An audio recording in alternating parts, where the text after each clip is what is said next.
mais de 60 mortes, justiçamento e uma série de rebeliões atraiu a atenção do país para o complexo de Pedrinhas, no Maranhão. Porém, este não é o único presídio com graves problemas no Brasil. Essa hipocrisia, o deslocamento do ministro da Justiça com a governadora Rosiana Sarney. Céus, o que aconteceu? Irresponsabilidade de todos dentro desse processo.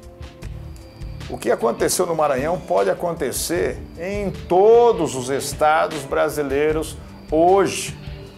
A superlotação, a violência, as violações de direitos humanos e o domínio de facções criminosas criam um cenário de caos. Que o marginal, ele respeita, não é violência, mas é força igual ou maior que a dele. O Presídio Central de Porto Alegre, no Rio Grande do Sul, o Complexo do Curado, antigo Aníbal Bruno, em Pernambuco, o Presídio Urso Branco, em Rondônia, os Centros de Detenção Provisória de São Paulo, sendo Osasco o mais preocupante, e a Cadeia Pública Vidal Pessoa, de Manaus, no Amazonas, são considerados os 5 mais perigosos centros de detenção do país. Uma verdadeira bomba relógio. As lideranças que tem hoje e estão muitas vezes contidas nos presídios, têm nos presídios grandes escritórios do crime. Se comunicam, mandam no crime fora, só que eles continuam mandando. O celular entra e sai, se manda quem vai matar, quem vai morrer, se faz os justiçamentos. O Serol Fino, que nasceu na penitenciária 1 de Presidente Venceslau, que se transformou numa penitenciária castigo, o último preso que eles executaram lá, fizeram um justiçamento. Por que chama Serol Fino? O Serol para cortar o pescoço mesmo e degolar o sujeito, abre o abdômen e coloca a cabeça no abdômen. A questão prisional não é um problema de um só governo. É um problema presente em muitos estados, administrados por partidos diferentes. Os presídios centralizados e superlotados colocam réus que cometeram crimes menores em contato com criminosos perigosos. Por exemplo, um agente penitenciária, ela suspeitou porque abriu a fralda de uma bebê e viu que tinha uma manchinha de sangue. Tinha um chip de celular na vagina da criança. O Brasil possui a 4ª população carcerária do mundo. O país precisa urgente de uma reforma no sistema prisional. Ainda é muito caro o cumprimento da pena no nosso país. Um preso hoje ele custa R$2.000 mês. A média brasileira, R$2.000 mês, 24 mil por ano. Os assassinatos, decapitações gravadas em vídeo e publicadas e supostos abusos sexuais contra familiares de presos dentro e fora do complexo provocaram manifestações de repúdio da ONU e das organizações internacionais. Em resposta à crise, o governo do Maranhão e a União anunciaram um pacote de medidas que inclui a criação de um comitê gestor da crise, transferências de detentos para presídios federais, um mutirão para libertar presos com penas vencidas e o investimento de mais de 130 milhões na construção de novas vagas no sistema prisional. Olha, nós não podemos ser complacentes com os pequenos delitos para não ser conivente com os grandes crimes. Desde as coisinhas menores, nós temos que nos preocupar em relação a isso, porque senão nós vamos passar o crime compensa. Aqui você vai ver, mas a questão dos presídios lá no Maranhão não estarão solucionadas não, mas deixarão de ser notícia. Diminuir o número de roubos ou o número de comunicações? Porque o cidadão vai para um distrito policial, ele já ouve aquela máxima, olha, tem 2 flagrantes na frente, cidadão, se quiser, opa. Então, quando é que o indivíduo faz hoje um boletim de roubo mesmo, ou de furto, para ressarcimento seguro ou para segunda via do documento? Senão não faz. Fala, o quê? Eu já me meteu a arma na cabeça, eu ainda vou ficar mais 5, 6 horas no distrito. E não vai ser investigado porque não tem... Ela fala, não vou me prestar isso. E aí...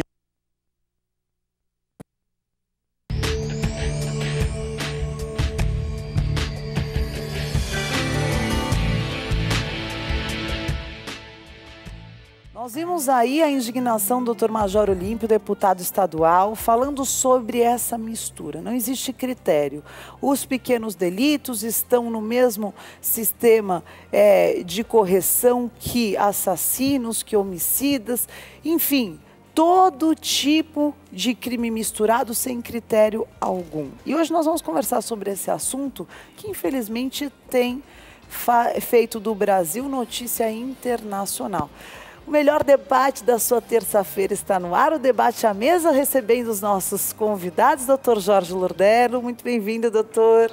Obrigado pelo convite, Vissa, com saudades dessa mesa. E um abraço para todos os telespectadores. Estamos de volta nesse ano de 2014, doutor Haroldo Lopes. Tudo bem, doutor? Prazer. A bicha está queimadinha, bonita. Peguei uma corzinha. Você também está bronzeadinho. Estamos aqui de novo para trabalhar com o maior prazer e que a gente puder estar ajudando e orientando o pessoal de casa.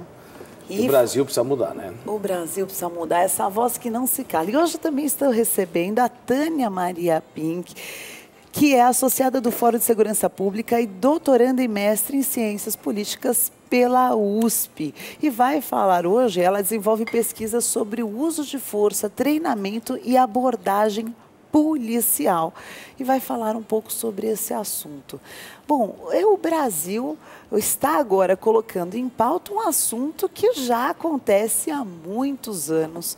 A pessoa comete um delito, vai presa, mas junto com isso ela perde não só a liberdade, mas a sua dignidade.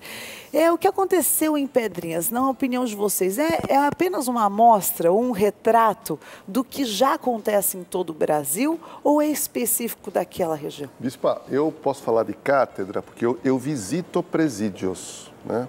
Em algumas partes do Brasil. Então, nós temos a realidade de São Paulo.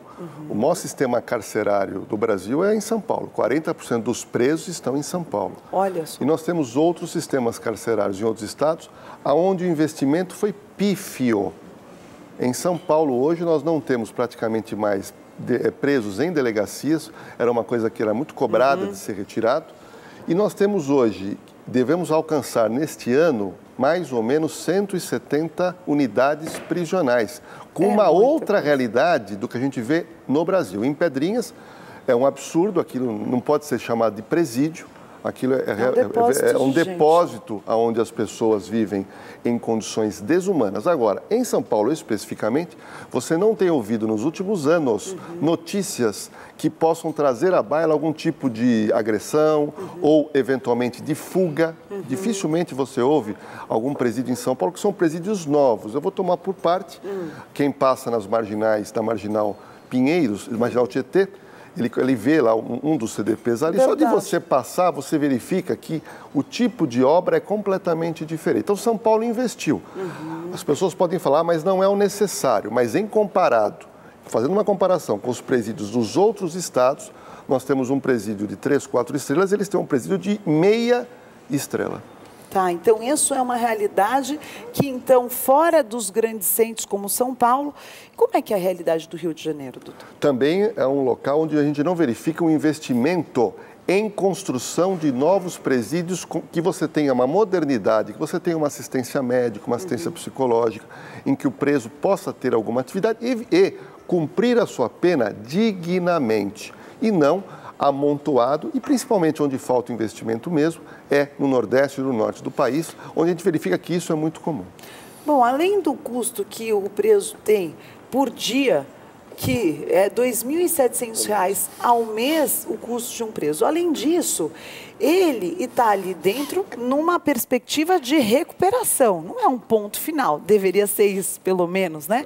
Agora, o que acontece é que esse custo acaba sendo oneroso numa população que cresce numa taxa muito superior do que a própria população brasileira, né? A população dos presídios estão crescendo cada vez mais, não é isso, doutor?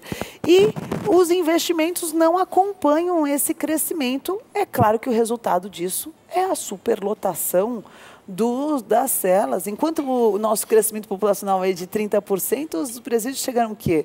A mais de 70%, 78% de crescimento. Aí, eu acho que a gente esbarra numa situação muito delicada. Por exemplo, em Ribeirão das Neves, em Minas Gerais, nós temos um presídio. E esse presídio foi construído e administrado por diretores públicos e privados. Ah, é privado? Ou seja, público e privado. Eu vi as fotos, eu dificilmente consegui acreditar que aquilo era Brasil. Exatamente, que aquilo não é verdade, mas existe. Olha aí as imagens no ar. Existe, exatamente. Um padrão mesmo, ele é. E para que vocês tenham uma ideia, em cada cela são quatro camas, detentos. Ou seja, evita... Olha aí, olha os corredores. Exatamente. Isso que vocês estão vendo olha aí. Olha aí, as celas... Aí, são 4 camas, tá vendo? Estou vendo. Ou seja, aí você toda pega e diz monitoração assim, feita através de sistema de vídeos, são várias chancelas para que não tenha aglomeração de presos, então são... Olha aí a vista de vista de cima. Isso protege o próprio agente penitenciário, porque se você não tiver um sistema penitenciário moderno, o funcionário corre risco ao trabalhar. Mas o que eu não consigo entender é o seguinte, na minha opinião, aquilo que vocês viram no começo da matéria com o Major Olímpio, e que até colocou de uma forma delicada, porque no fundo é muito pior, e talvez a doutora Tânia possa até estender um pouco mais esse assunto, é que hoje nós temos uma facção criminosa que domina os presídios. Eles dão ordem de dentro do presídio para fora e também comandam dentro do presídio. Fora que nós temos um problema também gravíssimo. Nós sabemos que existem grandes policiais, pessoas que trabalham e honram a farda, mas nós sabemos também que uma parte de policiais, uma parte de congressistas, uma parte inclusive de juízes compartilham com essa facção criminosa. E daí, aliás, então, eles não querem organizar? Pois é, aí que tá. Como é que fica essa organização? Inclusive, quando vier a Copa do Mundo, eu nem sei, vão ter que fazer um acordo. Agora, eu não sei como é que Ribeirão das Neves escapou de tudo isso. Qual é a tua opinião, doutora Tânia? Pesado. Sistema pesado de muita corrupção. Existe mesmo essa corrupção que tanto se fala nos noticiários? No Brasil, existe a prisão, ela é o principal recurso para você tratar o crime.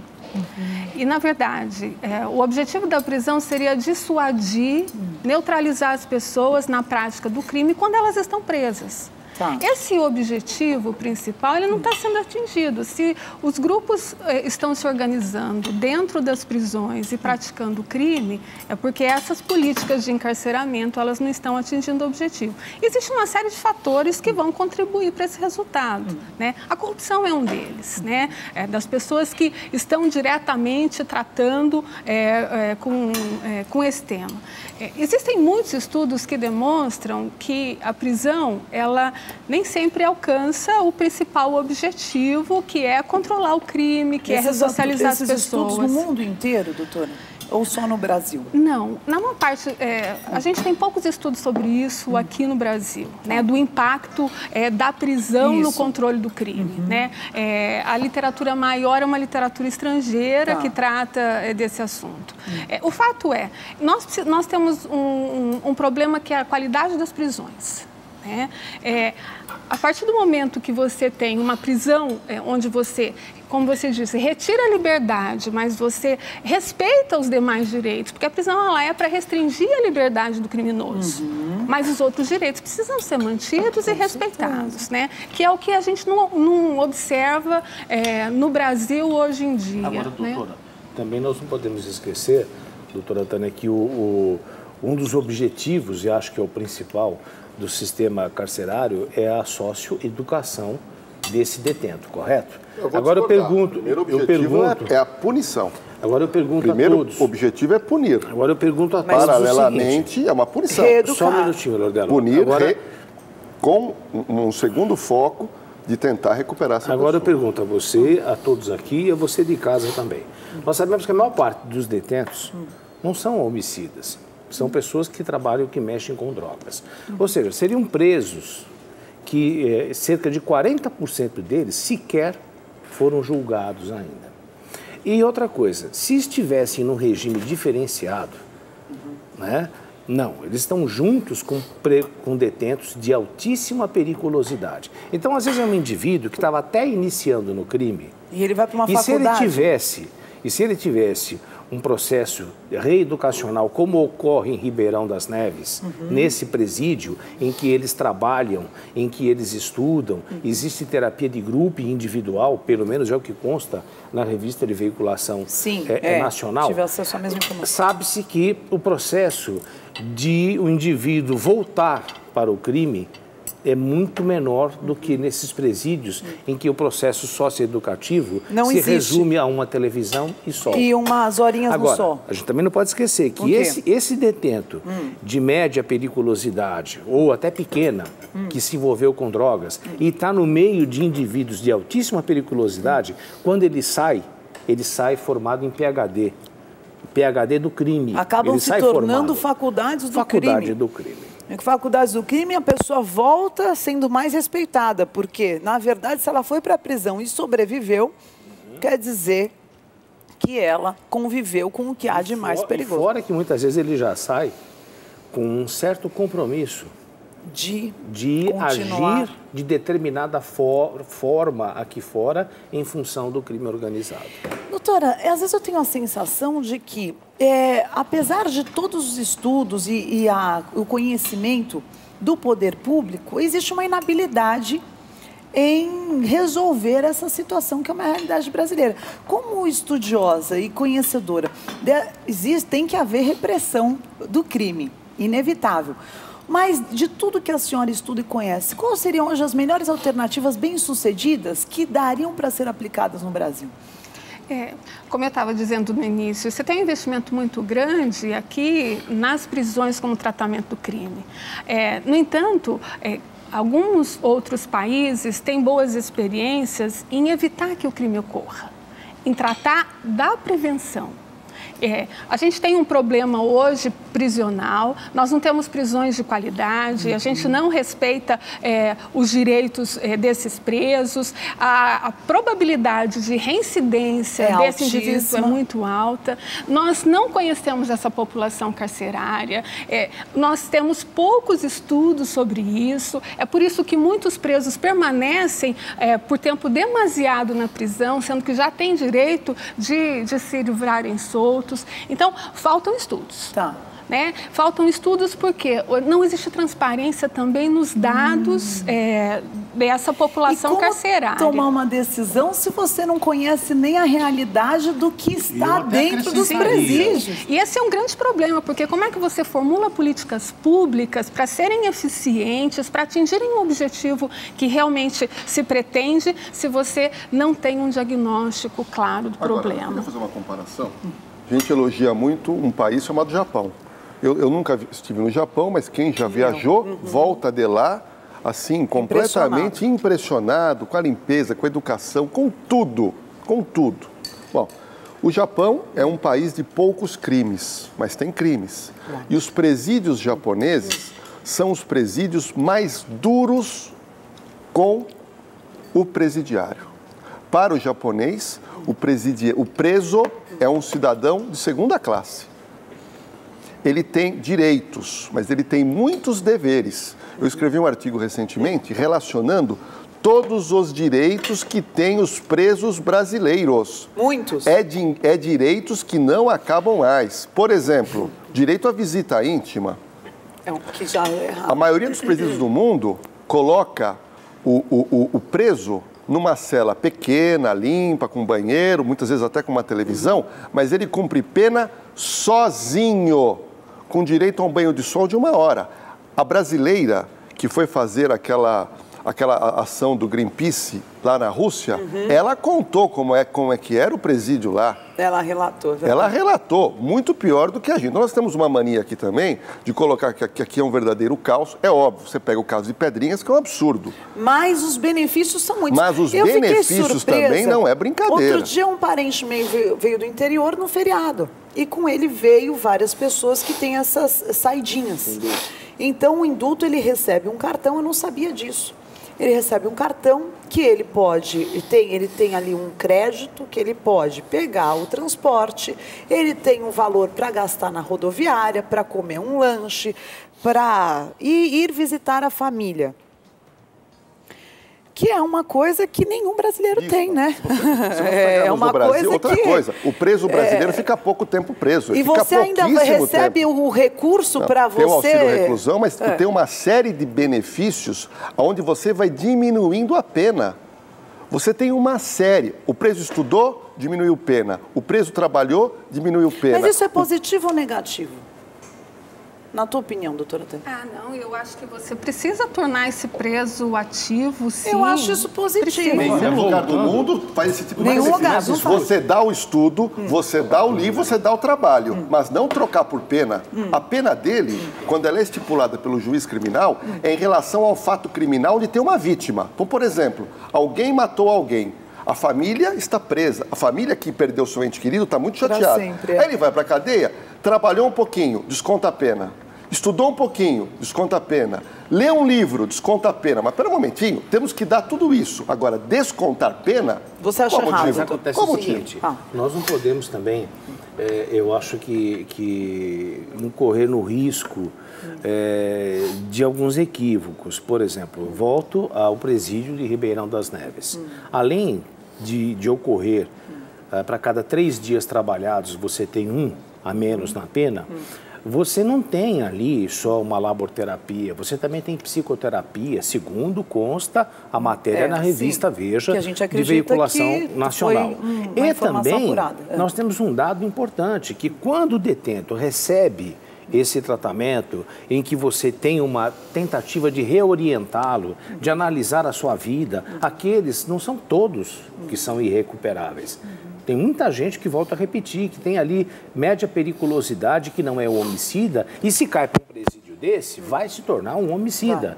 E outra coisa, o presídio praticamente se sustenta, doutora Tânia, com o trabalho que o detento faz. Não sai do nosso bolso R$ 2.700 dos cofres públicos. Sai do trabalho que eles fazem. Eles fazem a própria roupa. Nesse único caso, né? Sim. Nessa exceção. O quê? Que é viável. Que é uma questão de gestão também. Porque a gestão é privada. Bispa, veja bem, não é novidade para mim, para de nenhum aqui da mesa e também para você que está nos acompanhando em casa. Por que entra com tanta facilidade um celular dentro de um presídio, quando que na Europa, a bispa sabe disso, se você entra em determinados restaurantes, imediatamente há o bloqueio para que você não incomode uma mesa do lado. Quer dizer que se isso acontece na Europa, a gente não consegue fazer isso aqui no Brasil. Por quê? Como é que... Porque nós sabemos, não estou generalizando, mas que existem agentes penitenciários, existe muita gente conivente com essa entrada, essa facilidade da comunicação, que se chama, na minha opinião, crime organizado. Fora as milícias que nós temos aí, que colaboram para que tudo isso aconteça. Para que tudo isso aconteça. Então, e as famílias, nos desesperos, se enquadram... Não, nós ficamos abandonados, o bispo. Por quê? Porque você tem aquele detento que é perigoso e que está detido, mas que comanda aqui fora, dá ordens. Não perdeu o seu poder de comando. Não perdeu o seu poder. E pior, muitas vezes tem a conivência de, volto a repetir, de policiais, de congressistas, de juízes. É chocante você ver uma pessoa que está reclusa cometendo crimes, matando crianças. Percebe, bispo? É uma coisa que ainda nos causa perplexidade. E isso causa no mundo inteiro. Vamos ver agora a realidade das esposas dos presos. Elas se reúnem, saem de madrugada, viajam horas, trabalham para pagar tarifas que mantêm a vida dos seus esposos, dos seus namorados, dos seus filhos. E são mulheres que acabam sendo reclusas junto com aqueles que elas amam. A gente preparou uma matéria especial para o nosso debate à mesa. Você assiste agora junto comigo o dia a dia dessas mulheres.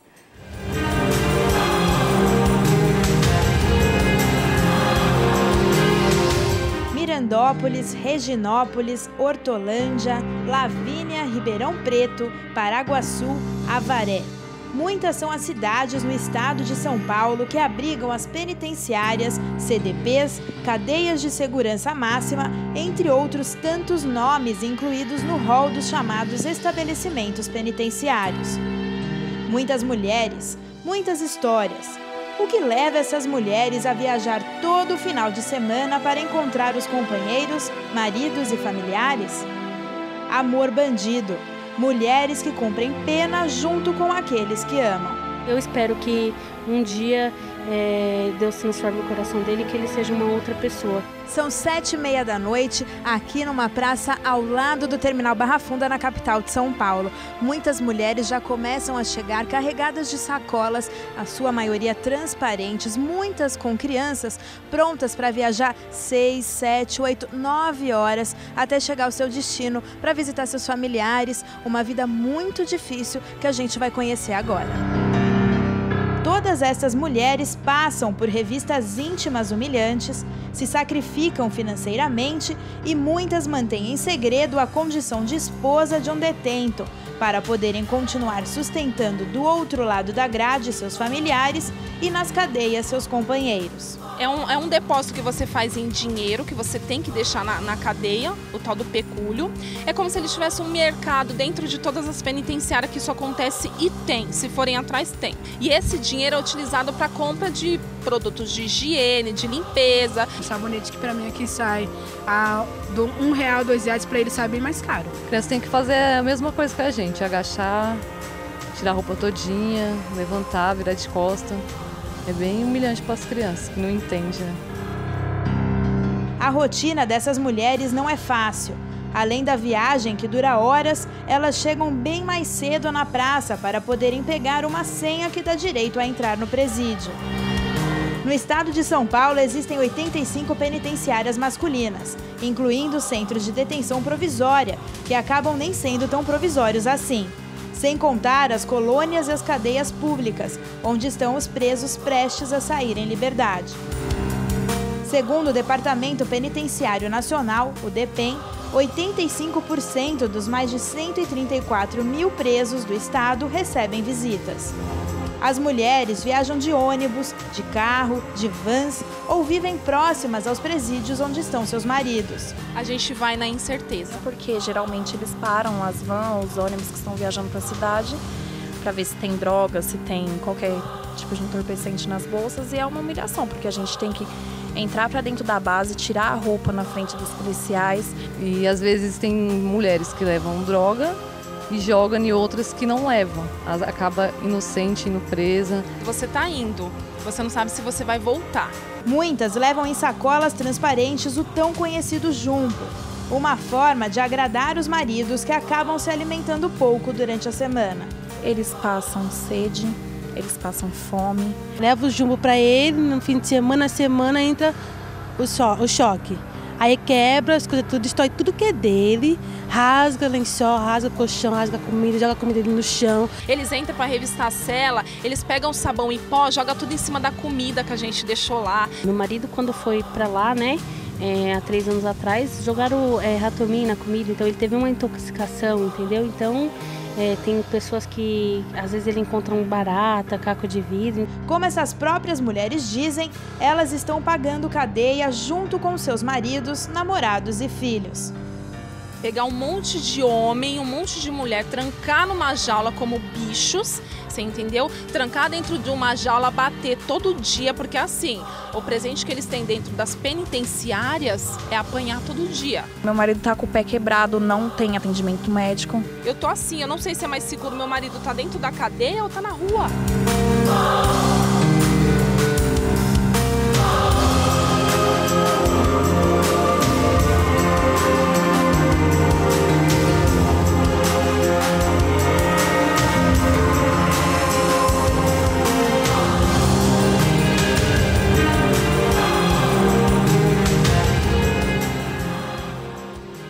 Das esposas que relataram que muitas vezes quando leva a refeição, os carcereiros jogam sabão em pó em cima da comida, que elas acabam pagando a pena junto com os seus amados filhos, esposo, e que as crianças, quando vão visitar os pais, são também humilhadas na revista.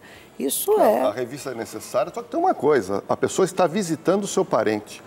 Muitas delas engravidam lá dentro, porque você tem a questão sexual. Na maioria dos presídios do mundo, você não tem visita nenhuma. A visita é feita através de um muro, de um vidro blindado e um telefone, que você conversa. Aqui no Brasil, não. Semanalmente, os familiares e os filhos dos detentos e detentas recebem a visita.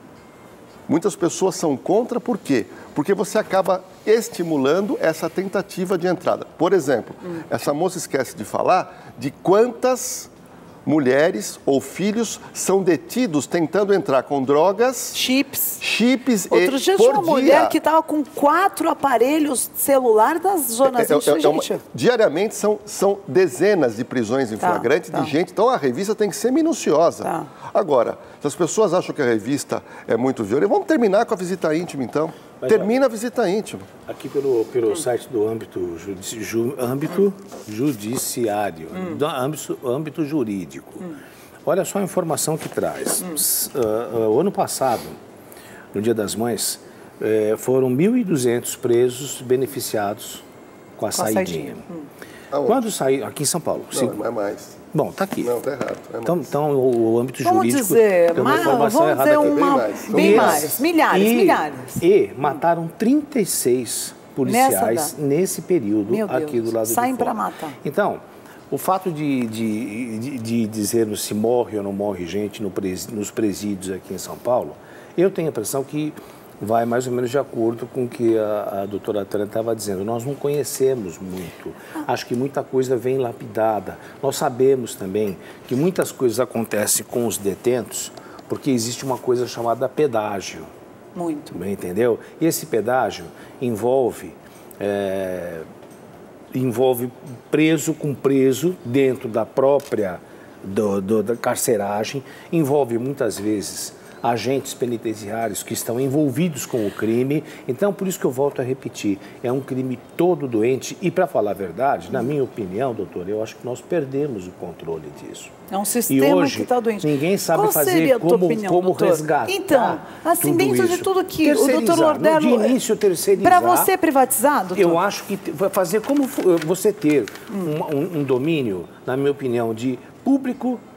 privado. Público-privado. Tem que ter um diretor público e um diretor privado. O diretor público cobra o diretor privado. Seria essa a solução para esses... Uma das soluções, doutor, dentro de tudo que a senhora estuda e conhece? Essa é uma alternativa para você tratar. Eu acho que não existe uma fórmula ótima para você tratar desse problema, né?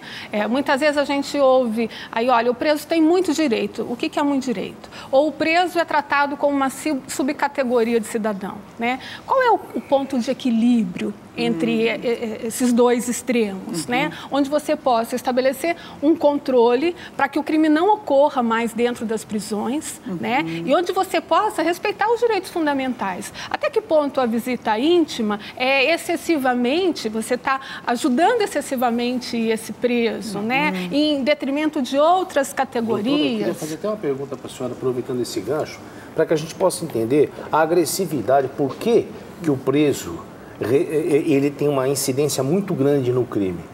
Vocês não têm ideia de quantos detentos já cumpriram a pena e o alvará de soltura ainda não chegou. Então eu pergunto a você... A revolta sendo fomentada. A revolta desse cidadão quando como sai, esquecido, entendeu? Como abandonado, como depositado num depósito humano. E a bispa sabe que existem muitos crimes que são inafiançáveis. Ou seja, o sujeito é preso imediatamente. Sim. E a gente pensa que eles também não fazem a leitura que o colarinho branco comete crimes da mesma forma e tem uma prisão num semiaberto, pode trabalhar. Agora, esquece-se que um dos fatores que mais gera violência, a doutora talvez possa acrescentar, é a desigualdade social e a injustiça. Isso revolta demais. Quando o sujeito sai, ele sai manchado, marcado pela vida, pelas injustiças e poderia ter sido recuperado se você tivesse um sistema realmente de uma laboterapia, de você separar o indivíduo de pequena periculosidade com de grande periculosidade. Isso, e até com o que está aguardando julgamento, com o que já foi julgado. Teria que ter uma distinção aí. Uma limpeza na polícia. Haroldo, posso trazer dados específicos? Eu tenho um estudo da ONU, que fez um estudo no sistema carcerário brasileiro, que hoje tem 548 mil presos. O estudo feito diz que faltam hoje 238 mil vagas Então está faltando 238 mil vagas no sistema penitenciário brasileiro. Ok. Quando você fala nisso, a gente começou a fazer um cálculo de quanto custaria em dinheiro para se construir presídios, para que nós tivéssemos uma população carcerária de nível de população que a ONU determina. Tá. O cálculo que nós fizemos, baseado nos preços dos CDPs de São Paulo, dão exatamente 10 bilhões de reais. Meu Deus! Que para o governo federal é dinheirinho. É dinheirinho. Tá. 10 bilhões de reais para o governo federal, que tem um caixa fabuloso. Então, com 10 bilhões, nós resolvemos o problema dessa capacidade. Mas, então, eu vou dar um exemplo. Quando a pessoa fala assim, não, para um preso tem 10. Isso não é verdade. Hoje, a diferença é praticamente 2 para 1. 2 para 1. Onde tinha que ter 1, tem 2. Na média. Então, com 10 bilhões, você resolve o problema físico. Do jeito que você está colocando. Muito mais do que está se gastando, muito menos do que está se gastando nos você tem o quê? A preferência foi gastar com Copa do Mundo. E aí essa revolta da população que não se encerra. Na tua opinião, que você está no dia a dia, o doutor Haroldo já falou que a opinião dele é o privado e o público trabalhando juntos. No seu dia a dia, também você acho. Também concorda? A parceria pública-privada é muito interessante. Agora, é óbvio, precisa de investimento. Volto a repetir, São Paulo é exemplo. Tem que investir em segurança, tem que investir. Só que tem uma coisa, só um detalhe, Haroldo, só um detalhe. Por que em Seul você tem, para cada 100 mil habitantes, você tem um homicídio? Por que na Escócia... Mas é porque trabalha, mas aí, se a gente for puxar essa conversa, a escola é outra, a educação da família é outra, se trabalha antes do crime acontecer, tem tantos passos antes. Hoje a gente já está numa realidade corrompida, apodrecida por práticas. Eu entendi a colocação da Bispa e do Lordello. Eu acho que num prazo imediato nós temos que dar segurança ao povo. Não resta a menor dúvida. Agora, enquanto nós continuarmos só na consequência e não na causa, a pneumonia apenas abaixando a febre, entendeu? Nós não vamos curar a pneumonia.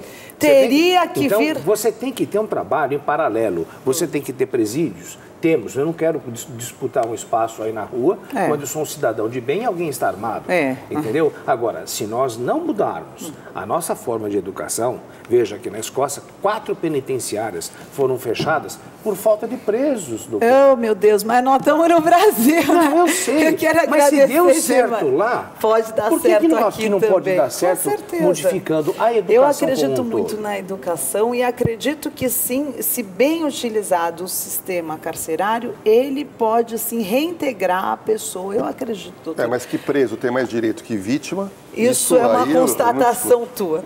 Eu quero agradecer a presença de vocês aqui no Juiz com a Vida. Terça-feira que vem debate, a vez o melhor debate das manhãs de terça-feira da televisão brasileira. Muito obrigada, doutor. Obrigado, Bispa. Obrigada.